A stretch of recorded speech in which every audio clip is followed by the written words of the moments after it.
சாமுவேலின் முதலாம் புஸ்தகம் அதிகாரம் 18. அவன் சவுலோடே பேசி முடிந்த பின்பு யோனத்தானுடைய ஆத்துமா தாவீதின் ஆத்துமாவோடே ஒன்றாய் இசைந்திருந்தது. யோனத்தான் அவனை தன் உயிரைப் போல சிநேகித்தான்.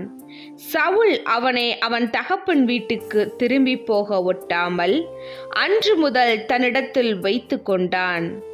யோனத்தான் தாவீதை தன் ஆத்துமாவைப் போல சிநேகித்ததினால் அவனும் இவனும் உடன்படிக்கை பண்ணிக்கொண்டார்கள். யோனத்தான் போர்த்தி கொண்டிருந்த சால்வையை கலற்றி அதையும் தன் வஸ்திரத்தையும் தன் பட்டயத்தையும் தன் வில்லையும் தன் கச்சையையும் கூட தாவீதுக்கு கொடுத்தான்.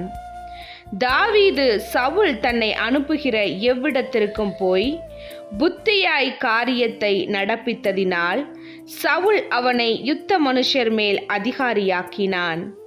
அவன் எல்லா ஜனத்தின் கண்களுக்கும் சவுலுடைய ஊழியக்காரரின் கண்களுக்கும் கூட பிரியமாயிருந்தான். தாவீது பெலிஸ்தியனை கொன்று திரும்பி வந்தபோது ஜனங்கள் திரும்ப வரும்போதும் ஸ்திரீகள் இஸ்ரவேலின் சகல பட்டணங்களிலுமிருந்து ஆடல் பாடலுடன் புறப்பட்டு மேளங்களோடும் கீத வாத்தியங்களோடும் சந்தோஷமாய் ராஜாவாகிய சவுலுக்கு எதிர்கொண்டு வந்தார்கள். அந்த ஸ்திரீகள் ஆடி பாடுகையில் சவுல் கொன்றது 1000, தாவீது கொன்றது 10,000 என்று முறைமுறையாக பாடினார்கள். அந்த வார்த்தை சவுலுக்கு விசனமாய் இருந்தது. அவன் மிகுந்த எரிச்சல் அடைந்து, தாவீதுக்கு 10,000 எனக்கோ 1000 கொடுத்தார்கள், இன்னும் ராஜாங்கம் மாத்திரம் அவனுக்கு குறைவாய் இருக்கிறது என்று சொல்லி அந்நாள் முதற்கொண்டு சவுல் தாவீதை காய்மகரமாய் பார்த்தான். மறுநாளிலே தேவனால் விடப்பட்ட பொல்லாத ஆவி சவுலின் மேல் இறங்கிற்று. அவன் வீட்டிற்குள்ளே தீர்க்க தரிசனம் சொல்லிக் கொண்டிருந்தான். அப்போது தாவீது தினம்தோறும் செய்கிறபடி தன் கையினால் சுரமண்டலத்தை வாசித்துக் கொண்டிருந்தான். சவுலின் கையிலே ஈட்டி இருந்தது. அப்போது சவுல் தாவீதை சுவரோடே சேர்த்து உருவ குத்தி போடுவேன் என்று ஈட்டியை அவன் மேல் எறிந்தான். ஆனாலும் தாவீது விலகி 2 தரம் அவனுக்கு தப்பித்தான். கர்த்தர் தாவீதோடே கூட இருக்கிறார் என்று தன்னை விட்டு விலகி போனார் என்றும் சவுல் கண்டு தாவீதுக்கு பயந்து அவனை தன்னை விட்டு அப்புறப்படுத்தி அவனை 1000 பேருக்கு அதிபதியாக வைத்தான். அப்படியே அவன் ஜனத்திற்கு முன்பாக போக்கும் வரத்துமாய் இருந்தான்.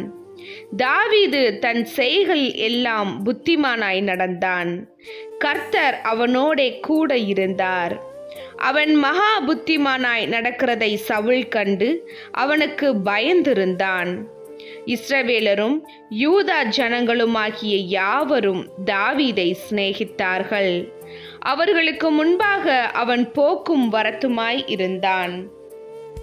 என் கையல்ல, பெலிஸ்தியரின் கையே அவன் மேல் விழட்டும் என்று சவுல் நினைத்து கொண்டு சவுல் தாவீதை நோக்கி, இதோ என் மூத்த குமாரத்தியாகிய மேராவை உனக்கு மனைவியாக கொடுப்பேன். நீ எனக்கு நல்ல சேவகனாய் மாத்திரம் இருந்து கர்த்தருடைய யுத்தங்களை நடத்து என்றான். அப்பொழுது தாவீது சவுலை பார்த்து, ராஜாவுக்கு மருமகனாய் இருக்கிறதற்கு நான் எம்மாத்திரம், என் ஜீவன் எம்மாத்திரம், இஸ்ரவேலிலே என் தகப்பன் வம்சமும் எம்மாத்திரம் என்றான். சவுலின் குமாரத்தியாகிய மேராப் தாவீதுக்கு கொடுக்கப்படும் காலம் வந்தபோது அவள் மேகோலத்தியானாகிய ஆதேரியாளுக்கு மனைவியாக கொடுக்கப்பட்டாள். சவுலின் குமாரத்தியாகிய மீகாள் தாவீதை நேசித்தாள். அது சவுலுக்கு அறிவிக்கப்பட்ட போது அது அவனுக்கு சந்தோஷமாய் இருந்தது. அவள் அவனுக்கு கன்னியாய் இருக்கவும் பெலிஸ்தியரின் கை அவன் மேல் விழவும் அவளை அவனுக்கு கொடுப்பேன் என்று சவுல் எண்ணி தாவீதை நோக்கி, நீ என்னுடைய 2ஆம் குமாரத்தியினால் இன்று எனக்கு மருமகனாவாய் என்றான்.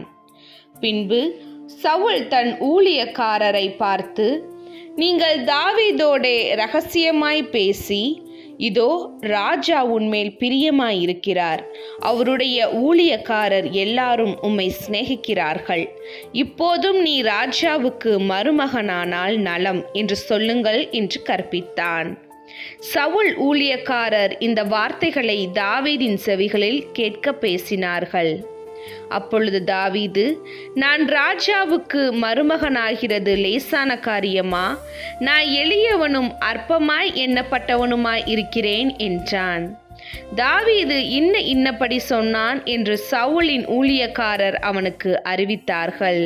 அப்பொழுது சவுல், ராஜா பரிசத்தை விரும்பாமல் பெலிஸ்தியரின் 100 நுனித்தோள்களினால் ராஜாவின் சத்துருக்களிடத்தில் பழிவாங்க விருப்பமாய் இருக்கிறார் என்று தாவீதுக்கு சொல்லுங்கள் என்றான்.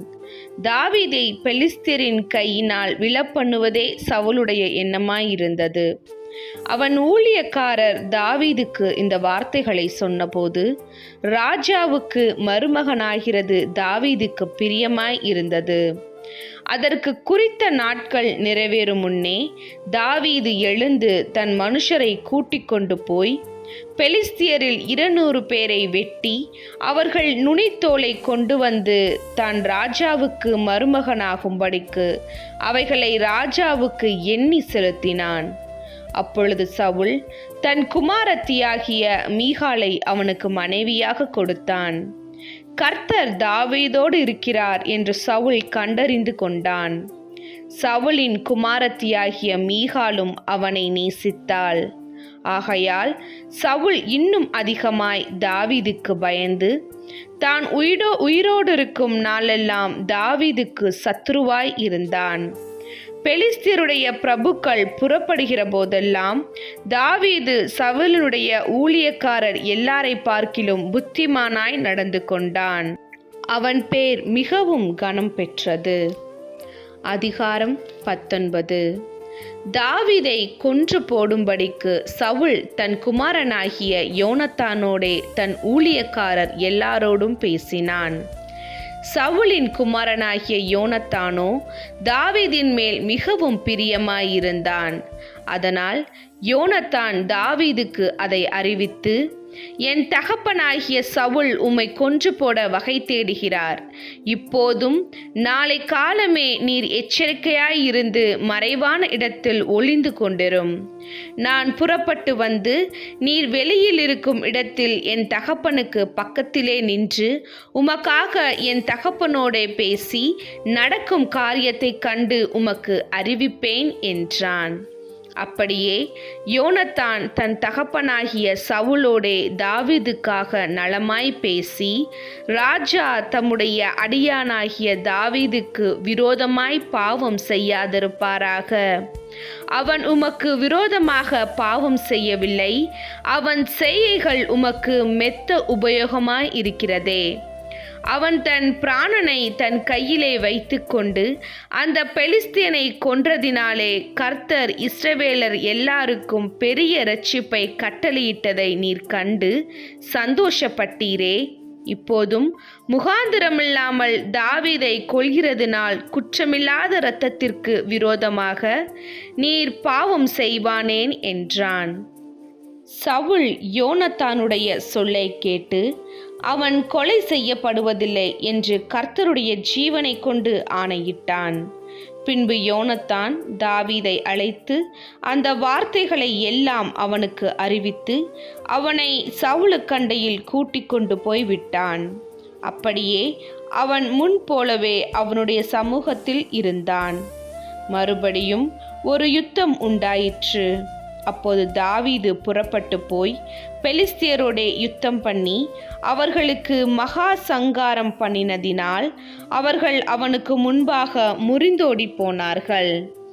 கர்த்தரால் விடப்பட்ட பொல்லாத ஆவி சவுலின் மேல் வந்து அவன் தன் வீட்டிலே உட்கார்ந்து தன் ஈட்டியை கையிலே பிடித்து கொண்டிருந்தான். தாவீது தன் கையினாலே சுரமண்டலம் வாசித்தான். அப்பொழுது சவுல் தாவீதை ஈட்டியினாலே சுவரோடே சேர்த்து உருவ குத்தி போட பார்த்தான். ஆனாலும் இவன் சவுலுக்கு விலகியதினால் அவன் எறிந்த ஈட்டி சுவரிலே பட்டது. தாவீதோ அன்று ராத்திரி ஓடிப்போய் தன்னை தப்புவித்து கொண்டான். தாவீதை காவல் பண்ணி மறுநாள் காலமே அவனை கொன்று போடும்படிக்கு சவுல் அவன் வீட்டு சேவகரை அனுப்பினான்.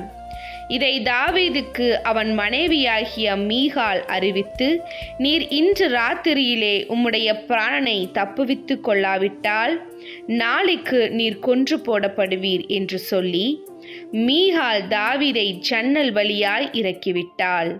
அவன் தப்பித்து ஓடிப்போனான். மீகாளோ ஒரு சொரூபத்தை எடுத்து கட்டிலின் மேல் வைத்து அதன் தலைமாட்டிலே ஒரு வெள்ளாட்டு தோலை போட்டு துப்பட்டியினால் மூடி வைத்தாள். தாவீதை கொண்டு வர சவுல் சேவகரை அனுப்பின போது அவர் வியாதியாய் இருக்கிறார் என்றாள்.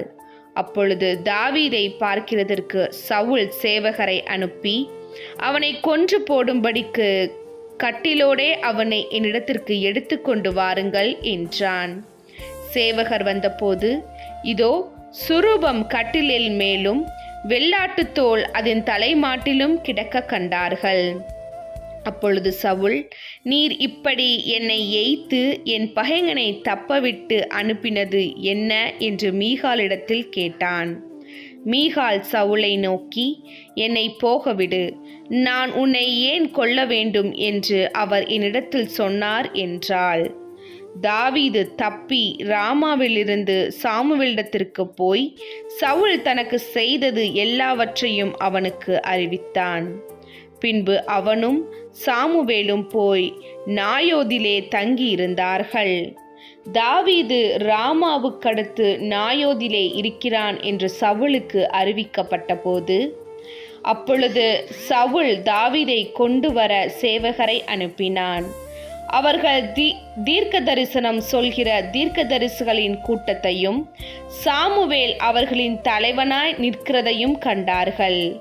அப்பொழுது சவுலுடைய சேவகர் மேல் தேவனுடைய ஆவி இறங்கியதினால் அவர்களும் தீர்க்க தரிசனம் சொன்னார்கள்.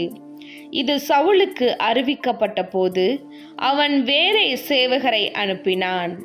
அவர்களும் தீர்க்க தரிசனம் சொன்னார்கள். மூன்றாந்தரம் சவுல் சேவகரை அனுப்பினான். அவர்களும் தீர்க்க தரிசனம் சொன்னார்கள்.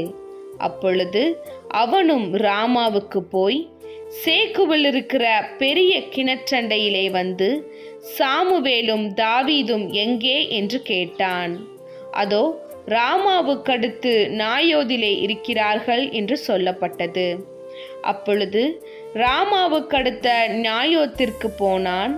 அவன் மேலும் தேவனுடைய ஆவி இறங்கியதினால் அவன் ராமாவுக்கடுத்த நாயோத்திலே சேரு மட்டும் தீர்க்க தரிசனம் சொல்லிக்கொண்டே நடந்து வந்து தானும் தன் வஸ்திரங்களை கலற்றி போட்டு சாமுவேலுக்கு முன்பாக தீர்க்க தரிசனம் சொல்லி அன்று பகல் முழுவதும் முழுவதும் வஸ்திரமில்லாமல் விழுந்து கிடந்தான். ஆகையினாலே சவுலும் தீர்க்கதரிசிகளில் ஒருவனோ என்பார்கள்.